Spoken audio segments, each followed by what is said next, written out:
こんにちは、あごひげバイクチャンネルです。今日はブーツの話をしていきたいと思います。皆さん普段どんな靴でバイクに乗ってますか？本当はバイクに乗るのであればバイク用ブーツ履くのがいいと思うんですけど、私レベルに乗ってるんですけど、クルーザータイプのバイクなのでかっこいいワークブーツを履いて雰囲気よく乗りたいじゃないですか。でさらにいくらかっこよくても運転しにくかったら嫌だなと思って、そこで今回はいろんな種類のブーツを履いて実際にバイクにまたがってみて、どんなブーツが運転しやすいのかっていうのを選んでいきたいと思います。で合わせて実際にワークブーツでバイク乗るとどんな風な見た目になるのかっていうのも見ていこうかなと思います。レベルに似合うブーツを探している方やバイクも乗れて普段履きもできるブーツを探している方、あとは初心者でどんなブーツを選べばいいかわからないっていう方の参考になると思うので、ぜひ最後までご覧ください。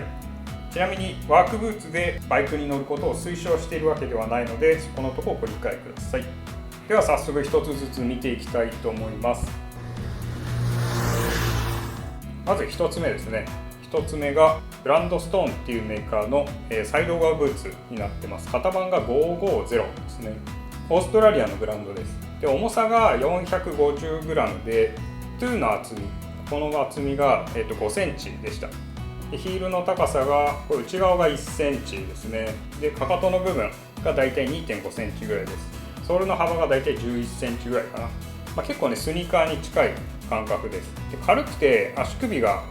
丈も短くて足首が動かしやすいので、教習所に通っていた時は実はほとんどこれ履いてました。で、見た目は丸みのあるトゥーで丈もそんな高くないので結構いろんな服と合わせやすいブーツで万能に使えるブーツですね。でサイド側なので脱ぎ履きもしやすい。で革が結構柔らかいんですけど、それなりの厚みがあります。でソールは結構柔らかめですね。革は水に強い加工がされていて、でソールもアッパーと一体型になっているので雨には結構強いんですよね。インソールにクッションが入っているのでバイク乗ってる時はあんまり関係ないんですけど、長時間歩いても足が痛くならないっていう特徴があります。旅行行く時にすごい重宝するブーツですね。では実際にまたがってみたいと思います。でまたがってみると見た目は結構無難な感じですよね。暗めの色のブーツなので結構服にどんな服にも、あとどんなバイクにも合うんじゃないかなと思います。であと操作性なんですけど、操作性はね結構いいですね。ヒールが若干あるのでバイクまたがった時にステップに引っかかって足の置く場所が決まりやすいっていうところがあります。でシフトペダルの操作も靴自体が軽いのでほとんどスニーカー感覚でペダル操作できますね。革に厚みがあるのでシフトペダルに当たっても痛くないっていうところがいいところですね。でブレーキ操作も特に気になるところはないですね。で続いて2つ目が、ドクターバンチンの1460ですね。8ホールのモデルです。ドクターバンチンはもう有名なので言うまでもないと思いますけど、イギリスのブランドですね。片足 680g でスニーカーよりちょっと重いかなっていう感じですかね。でトゥーの厚みがここが 5.5 センチです。ヒールのこの内側がだいたい 1.5 センチぐらいで、かかと側が3センチですかね。なので最初の1足目に比べるとちょっとヒール高めになってます。でソールの幅がここがだいたい 11.5 センチでした。見た目の割に軽いのと結構ね革が丈夫に履けるので、実はこれ今メインで履いているブーツです。でデザインは、見ての通り結構丸みのあるトゥーでレースアップタイプになってますね。靴ひも結ぶタイプです。なのでちょっと脱ぎ履きが手間ですね。で丈はしっかりくるぶし隠れて、すねのあたりまでくる感じになってます。で見た目ちょっとごついですけど意外といろんな服と合うので重宝してますね。でインスタとか見ると結構履いてる人、バイク乗って履いてる人多いかなっていう印象があります。革の厚みはブランドストーン、さっきの1足目と同じぐらいなんですけど結構ね硬いんですよね。徐々に馴染んできてるんですけどまだちょっと硬いかなっていう感じがします。ソールがこれステッチ入ってますけど実際一体型になってるので、革も水弾く感じで結構ね雨に濡れても全然大丈夫なブーツですね。ソールも柔らかいのでツーリング先で歩き回っても全然大丈夫な感じですね。じゃあ実際にまたがってみます。でまずまたがった感じ、見た目は結構ねレベルの黒色と合うんじゃないかなと思います。あんまり無難すぎる感じでもないので結構かっこよく締まって見えるかな思いますね。ヒールがあるのでステップに足引っ掛けて足の置き場所を決めやすいっていう利点がありますね。でシフトペダルの操作は、ややちょっとね小刃の部分が邪魔する感じではありますけど、幅広いので、ただ慣れてしまえば全然問題ない感じかな。で皮もそれなりに厚みがあるので、これもシフトペダルに当たっても全然痛くないですね。でしばらく乗ってますけど、そこまでアッパーが削れてきてるっていう感じもないので、割と丈夫なブーツなんじゃないかなと思いますね。で比較的軽いブーツなのでブレーキの操作なんかもやりやすいです。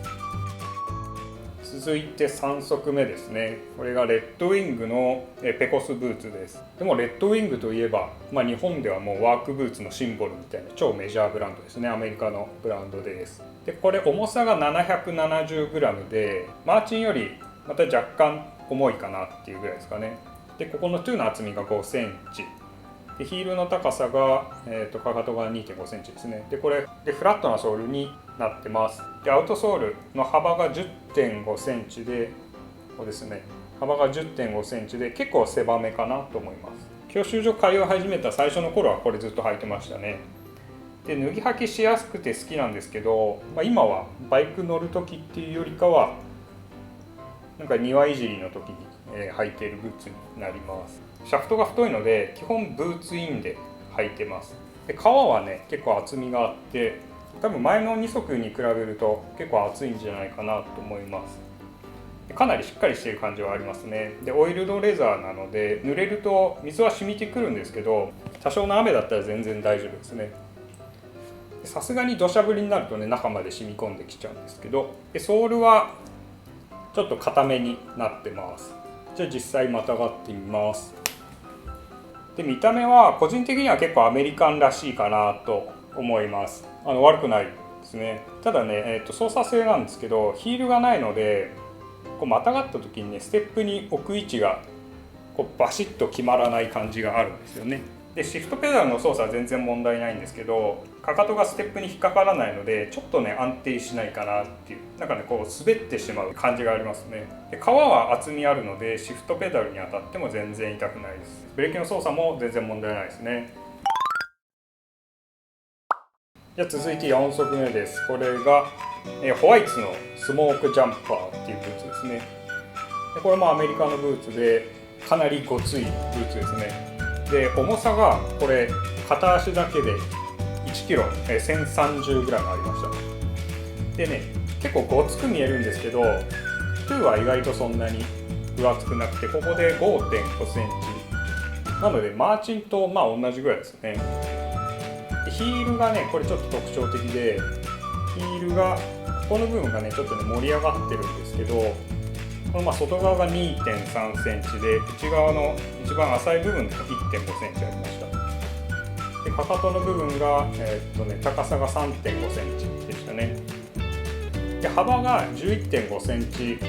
なので大きさ的にはねマーチンと同じぐらいですね。でトゥーのところはこれ、プラスチックのガードが入ってるんですけど、丸みのあるトゥーで、コバの部分が結構張り出して見えますね。で特徴というか、何よりねすんげえ重いです。見た目も結構ごついですよね。見た目ごつすぎますよね。レースアップでハイトも高いのでちょっと脱ぎ履きがね大変だったりします。街中歩くのにはあんまり向かないですね。私もちょっと庭をいじるときに履くぐらいかな。ただね見た目は超かっこいいのですごいお気に入りで、革の厚みなんですけど、革は多分この中で一番今日用意した5足の中で一番分厚いんじゃないかなと思います。ただ硬さはねそんなに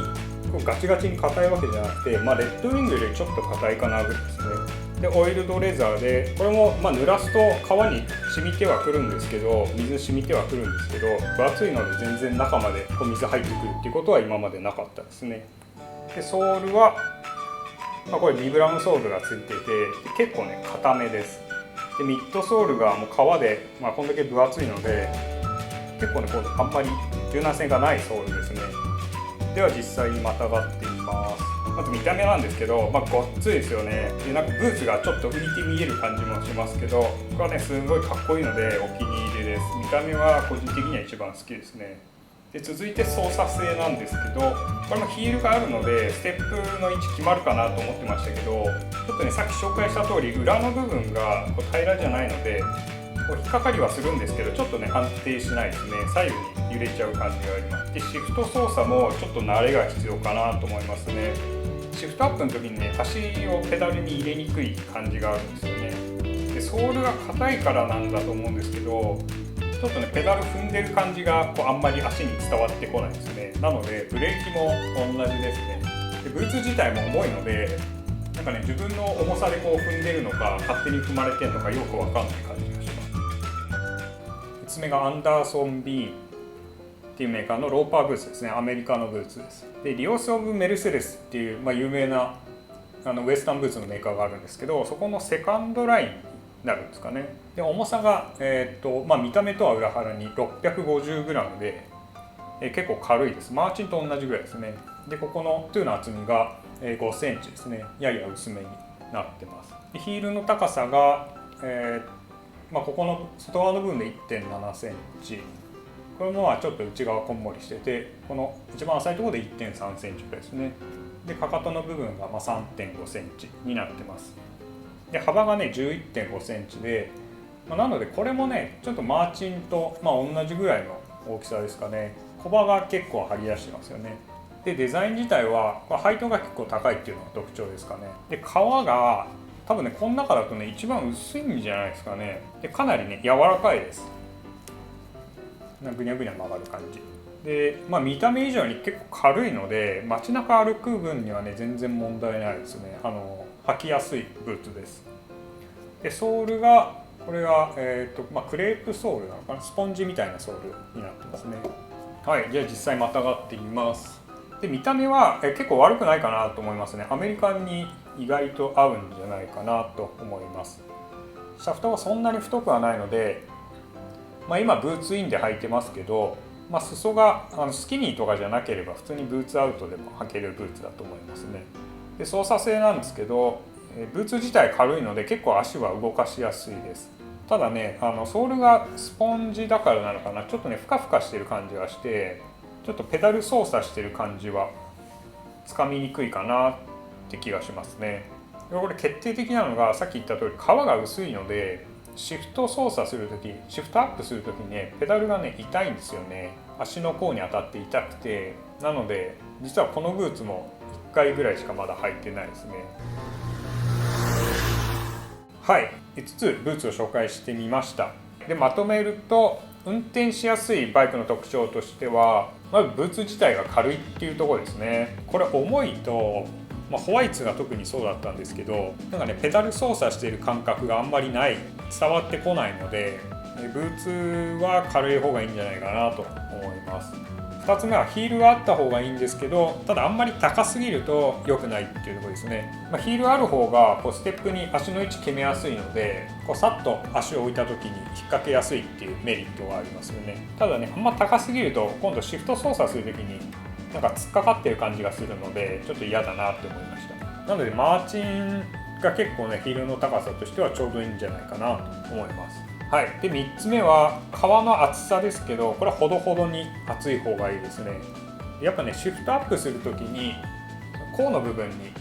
ペダル当たって結構痛くなるので、薄い革のブーツだと結構長時間乗ってると足痛くなるんじゃないかなと思います。ただ逆に厚すぎるとね